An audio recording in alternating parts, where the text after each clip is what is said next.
하나님께서 이 말씀으로 우리에게 은혜 주시기를 소망합니다. 우리가 살아가는 이 세상은 언제나 우리 눈에 보이는 것에 집중을 합니다. 인기 있는 연예인이나 또 영향력 있는 정치인, 자신의 분야에서 성공해서 이름을 알린 그런 사람들을 우리는 늘 주목하고 그들에게 많은 영향을 받고 살아가는 거죠. 그래서인지 요즘 사람들은 자신을 사람들의 눈에 조금 더 멋지게 그리고 조금 더 행복하게 보이려 애쓰는 것 같습니다. 사실 저도 그렇습니다. SNS에 사진 한 장 올릴 때에도 이 사진을 보는 사람들이 나를 어떻게 생각할까 한 번 더 고민하고 생각하게 되는 거죠. 하지만 여러분, 우리의 삶의 진짜 중요한 일들은 이렇게 사람들의 눈에 보여지는 겉모습으로만 이루어지지 않습니다.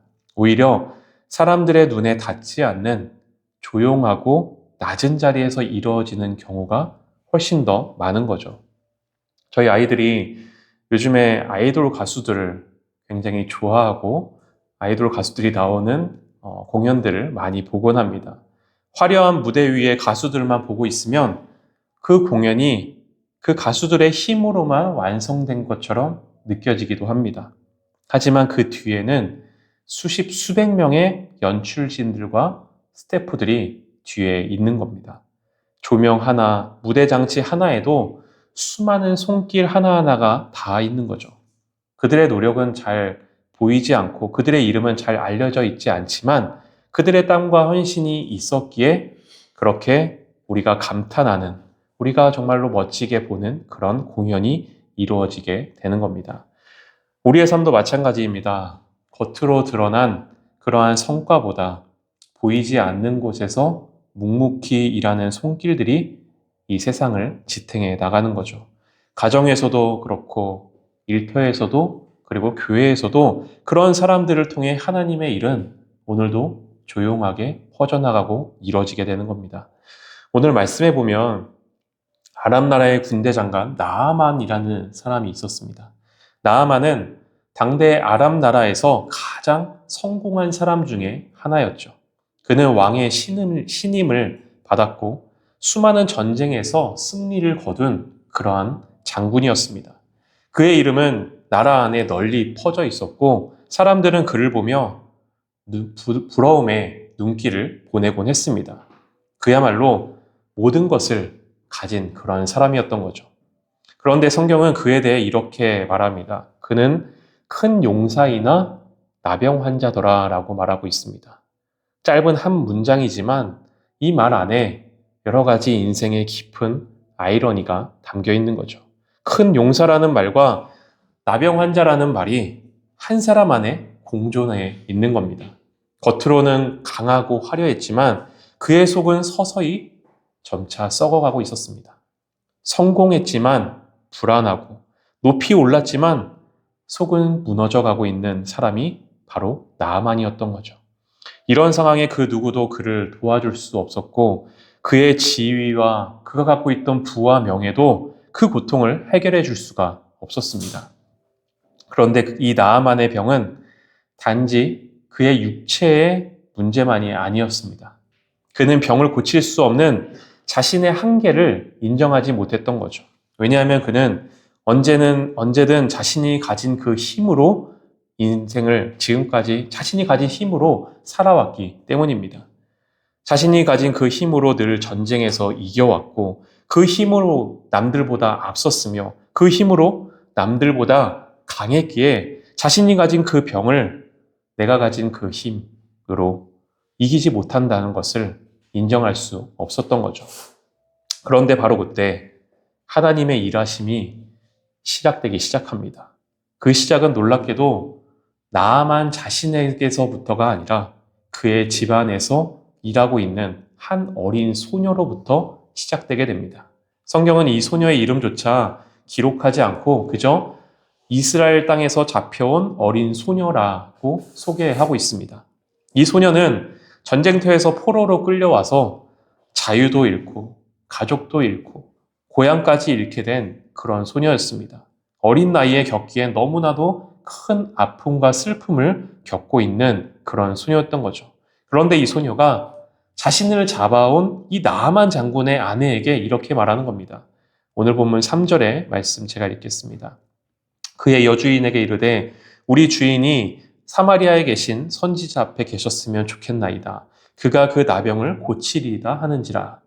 여러분, 보통이라면 자신의 모든 것을 빼앗고 자신을 이곳으로 잡아온 사람을 미워하겠습니까? 좋아하겠습니까?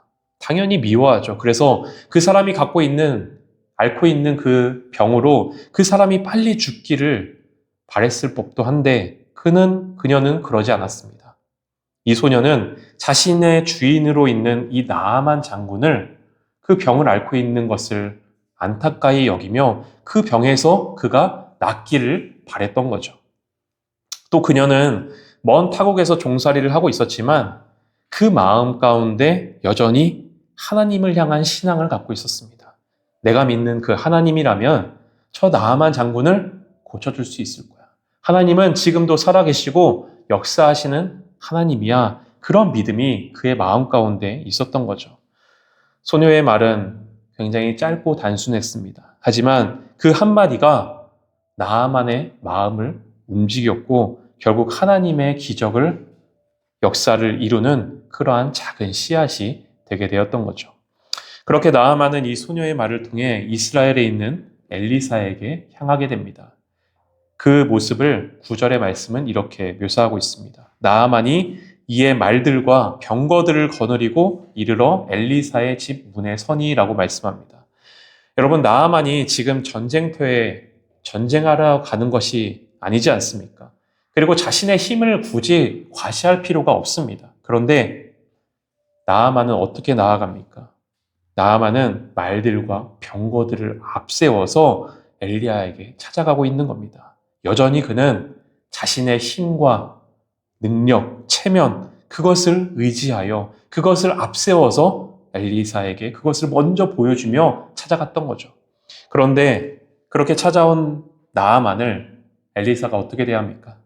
그를 직접 밖으로 나와서 그를 환대하고 잘 왔다고 말씀드리고 그를 멋지게 골쳐주는 것이 아니라 사자를 한 명 보냅니다. 그리고 이렇게 말하죠. 엘리사가 사자를 그에게 보내 이르되 너는 가서 요단강에 몸을 7번 씻으라 내 살이 회복되어 깨끗하게 하리라 하는지라. 나아만이 이 말을 듣고 어이없어하며 화를 냅니다.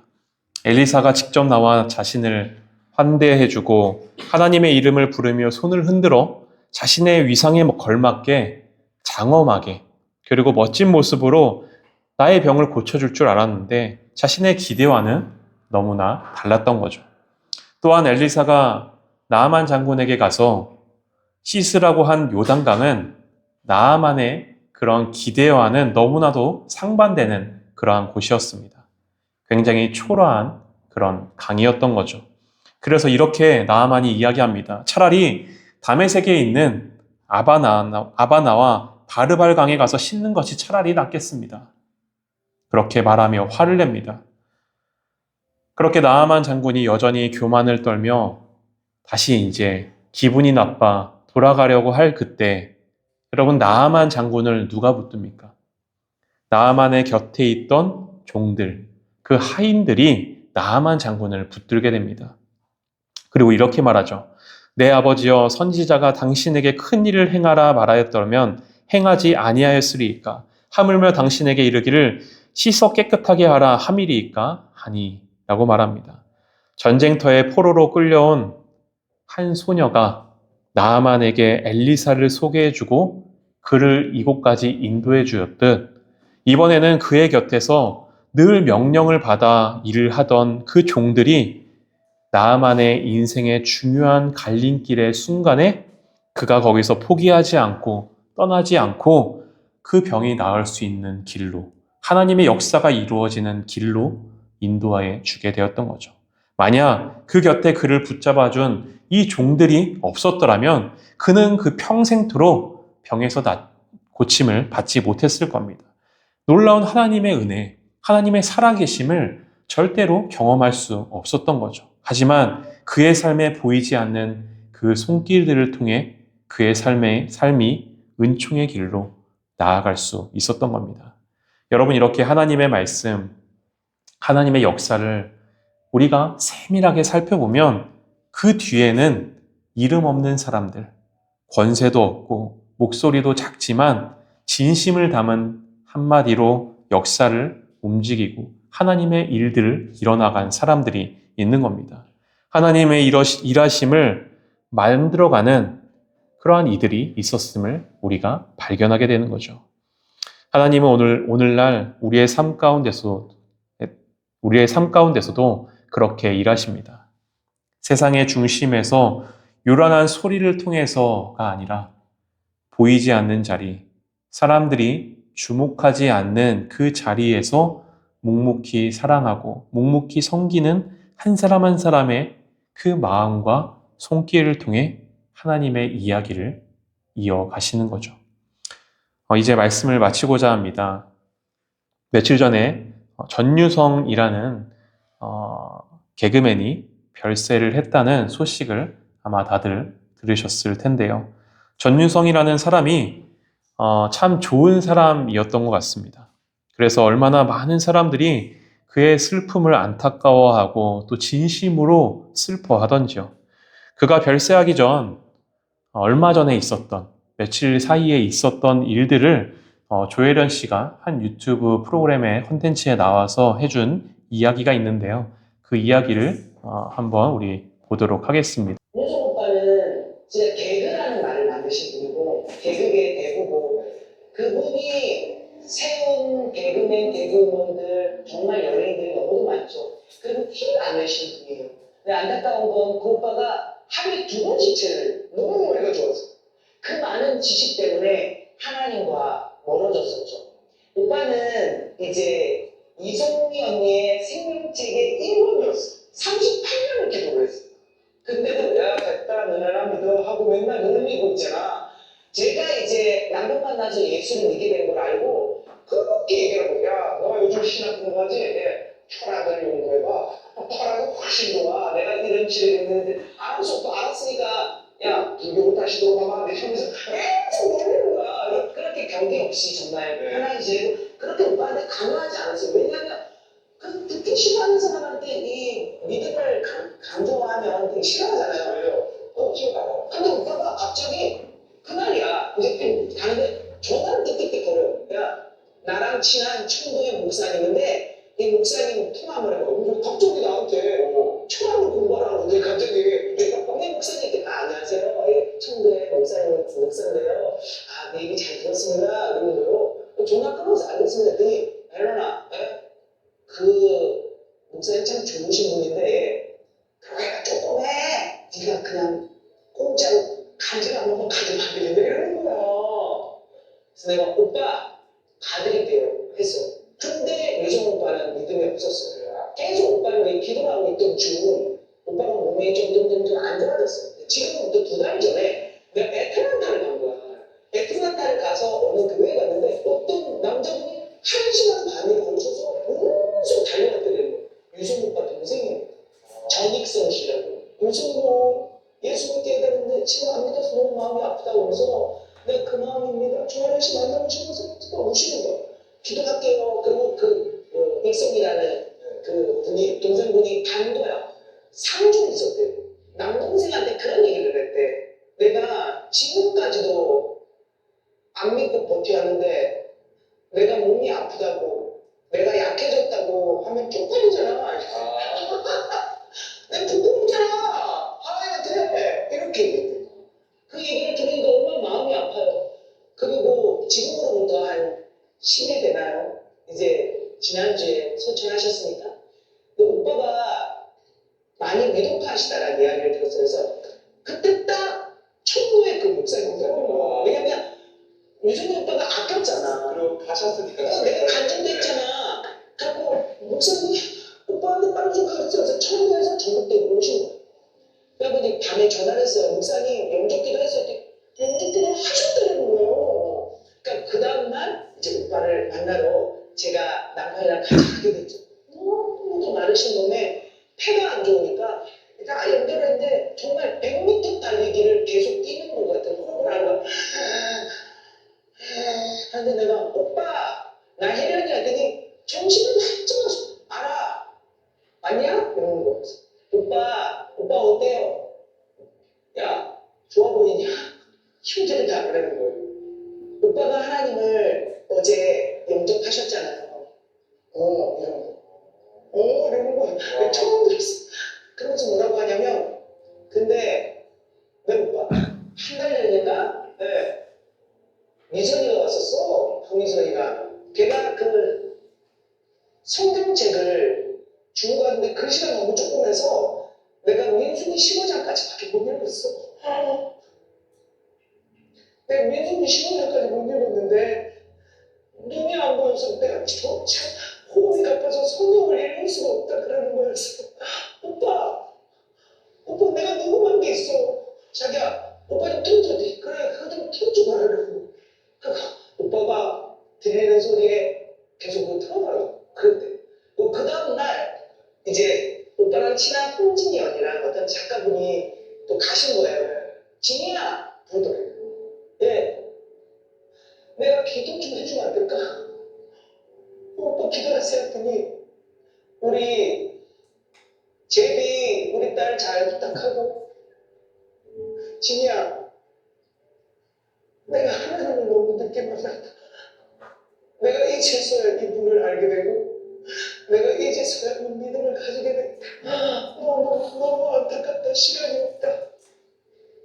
그 얘기를 언니랑 그 작가한테 하더래요. 왜 이제서야 알게 되었을까? 그러면서 기도해 주셨대요. 그 옆에서 며칠 김신영이가 오빠를 도움을 받죠. 그리고 그 이틀 뒤에 하나님 곁으로 갔어요. 제가 이제 무거운 거 안 되니까 십자가 그 가죽으로 된 거를 오빠한테 어떻게 받아들일지 모르겠다고 주머니에 넣고 있다가 안 주면 안 될 것 같아서 오빠 이거 손에 쥐고 있었더니 이거를 자기 핸드폰 옆에 이렇게 딱 놓는 거예요. 그리고 오빠는 소천하셨죠. 그리고 그 전익성 동생이 연락이 왔어요. 오빠의 이 놀라운 변화를 세상에 알려달라고. 그래서 제가 인스타에 썼어요.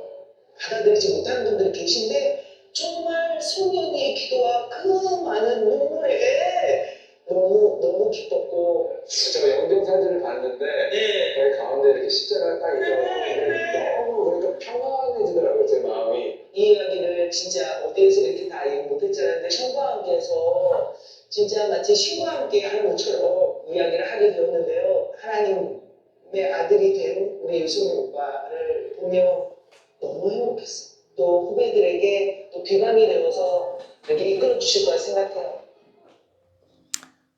전유성 씨도 너무 좋은 사람이었지만 그 또한 하나님을 인정하지 못했고 자신이 갖고 있는 그 지식과 또 여러 가지 배운 철학들을 의지하며 그동안 살아왔던 거죠.